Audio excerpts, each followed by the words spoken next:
Right. ఇక పద్మభూషణ్ గురించి చూద్దాం.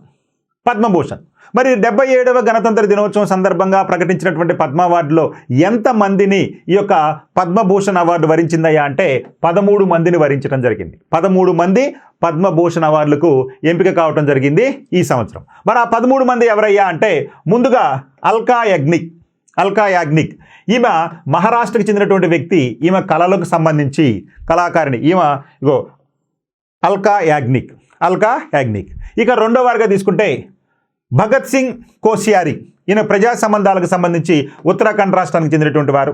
ఇక మూడవ తీసుకుంటే కనుక కల్లిపట్టి రామస్వామి పళనిస్వామి. ఈయన తమిళనాడుకు చెందినటువంటి వైద్యుడు.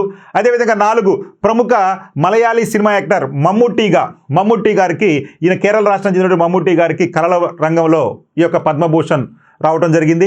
ఇక నోరి దత్తాత్రేయుడు, మన తెలుగు వాడైనటువంటి నోరి దత్తాత్రేయుడు కొడుక వైద్య రంగానికి సంబంధించి గాను ఈయనకు ఈ అవార్డు వరించడం జరిగింది. అయితే ఈయన ఏ రాష్ట్రం వారికి చెందినవాడు అంటే ఈయన అమెరికాగా ఈయన పేర్కొన అంటే అమెరికాకు చెందిన ఎన్ఆర్ఐగా ఈయన పేర్కొనడం జరిగింది అవార్డు ప్రదానోత్సవంలో. ఇక ఆరో వాళ్ళు తీసుకుంటే కనుక పీయూష్ పాండే, మహారాష్ట్ర చెందినటువంటి కళాకారుడు పీయూష్ పాండే. అదేవిధంగా ఎస్కేఎం మైలానందన్, ఈయన తమిళనాడుకు చెందినటువంటి సామాజిక సేవకుడు. అదేవిధంగా మరొక కర్ణాటక వ్యక్తి శతావధాని ఆర్ గణేశన్, ఈయన కూడా కళల రంగంలో ఇవ్వడం జరిగింది. ఇక శిబు సోరెన్, జార్ఖండ్ ముక్తి మోర్చా వ్యవస్థాపకుడైనటువంటి ఈ యొక్క శిబు సోరెన్కి ఈ సంవత్సరం పద్మభూషణ్ అవార్డు అనేది రావడం జరిగింది. ఆయన కూడా మరణానంతరం ఇది.